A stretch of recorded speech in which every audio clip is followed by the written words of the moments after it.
પ્રભુ શ્રી રામલલ્લાના પ્રાણ પ્રતિષ્ઠા મહોત્સવને લઈને દેશભરમાં ઉત્સવ મનાવવામાં આવી રહ્યો છે। ત્યારે આજરોજ છે તે પ્રભુ શ્રી રામલલ્લાનો પ્રાણ પ્રતિષ્ઠા કરવામાં આવશે। ત્યારે દેશભરમાં શેરી પોળો સોસાયટીઓ મહોલ્લા શહેરના ભગવાન શ્રી રામનું સ્વાગત કરવા માટે સજાવવામાં આવી રહ્યું છે। જેને પ્રભુ શ્રી રામ સબરીની ઝોપડીમાં આવી રહ્યા હોય તેમ પાદરા તાલુકાના શેરી મહોલ્લામાં સજાવટ કરવામાં આવી છે।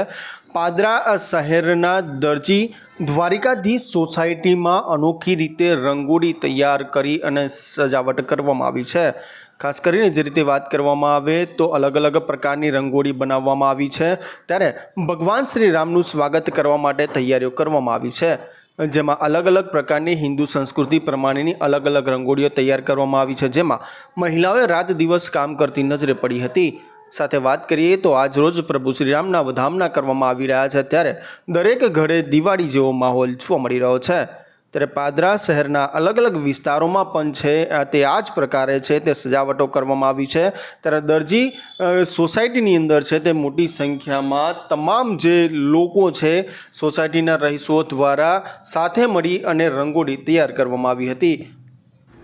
જેમ અયોધ્યામાં 500 વર્ષ પછી જે અયોધ્યામાં ભગવાન શ્રી રામનું આગમન થઈ રહ્યું છે અને એનો જે ઉજવણી થઈ રહી છે, દિવાળી જેવું મનાવી રહ્યા છે, એવી જ રીતે અહીંયા અમારી પાદરામાં દરજી દ્વારકાધીશ સોસાયટીમાં અમે બહુ સરસ મજાની રંગોળીથી અને સરસ મજાના ડેકોરેશનથી અમે આ ભવ્ય ઉજવણી કરી રહ્યા છે। જય શ્રી રામ।